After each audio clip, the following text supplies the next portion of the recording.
বন্ধুরা, আমি এসে গেছি গো, আজ একটা নতুন রেসিপি তোমাদের সাথে শেয়ার করব। এই যে দেখো, চিংড়ি মাছ ধুয়ে পরিষ্কার করে নিয়ে চলে এসেছি। আমি এখানে ফ্রাই প্যান চাপিয়ে দিয়েছি, তেলও দিয়ে দিয়েছি। প্রথমে আমি মাছটা ম্যারিনেট করে নেবো। প্রথমে নুন দিলাম, আর এখানে দিচ্ছি এই যে আদা রসুনের পেস্ট। এখানে আমি কেনাটাই ব্যবহার করছি। এই যে দিয়ে দিলাম আদা রসুনের পেস্ট, বেশি দেবো না, আমার মাছ অনুযায়ী দেবো। দিয়ে দিচ্ছি হলুদের গুঁড়ো, ঝাল যে যেমন খাবে, লঙ্কার গুঁড়ো, এখানে গোলমরিচের গুঁড়ো। আর তারপরে এটাকে ভালো করে ম্যারিনেট করে নিচ্ছি। এটা যদি একটু ফ্রিজে রাখা যায় তাহলে এটা খুব ভালো হয়, কিন্তু আমার এখন সময় নেই, অনেক বেলা হয়ে গেছে, তাই এখন আমি এইটা দিয়ে দেবো। আর তারপরে আমি এটা বানানোর জন্য যে সসটা বানাবো সেটা তোমাদেরকে দেখাবো। এটা ফ্রাই করতে আমি এই যে এখানে আমার গোলমরিচের গুঁড়ো সব আছে, তাই মশলাটা দিয়ে দিলাম।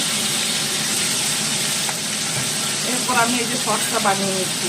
এটা হচ্ছে গ্রিন চিলি, এটা হচ্ছে সয়া সস, এটা হচ্ছে রেড চিলি। বেশি ঝাল করবো না, আর ওইটাও বেশি ওভার কুক করবো না, তাহলে কী হবে, মাছটা তোমার শক্ত হয়ে যাবে। আমার নুন দেওয়া আছে যেহেতু, আমি সেই জন্যে আর নুনটা দেবো না বেশি, সয়া সসটা দিচ্ছি না তাই। দেখো, এক সাইড আমার ভাজা হয়ে গেছে, আরেকটু ভেজে নেবো এটা। আমি তো এটার মধ্যে জল দেবো না। না, এই যে দেখো সুন্দরভাবে রেডি হয়ে গেছে। এরপর আমি এই যে সসটা ঢেলে দেবো, যে সসটা বানিয়ে রেখেছি। এই সসটাকে ব্যালেন্স করার জন্য আমি এখানে একটু চিনি দেবো, সামান্য অল্প।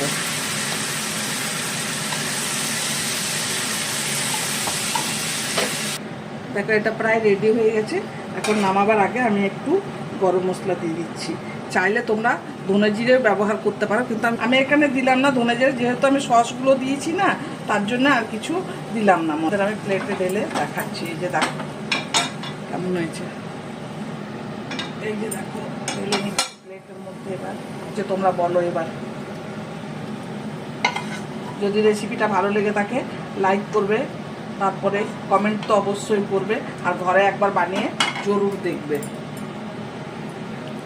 তোমরা রেসিপিটা অবশ্যই পুরো দেখবে। আর তোমাদের কাছে আমার আগ্রহ থাকলো, যদি তোমরা ফেসবুক থেকে দেখো তাহলে ফলো করে দিও, আর যদি ইউটিউব থেকে দেখো তাহলে সাবস্ক্রাইব করে দেবো।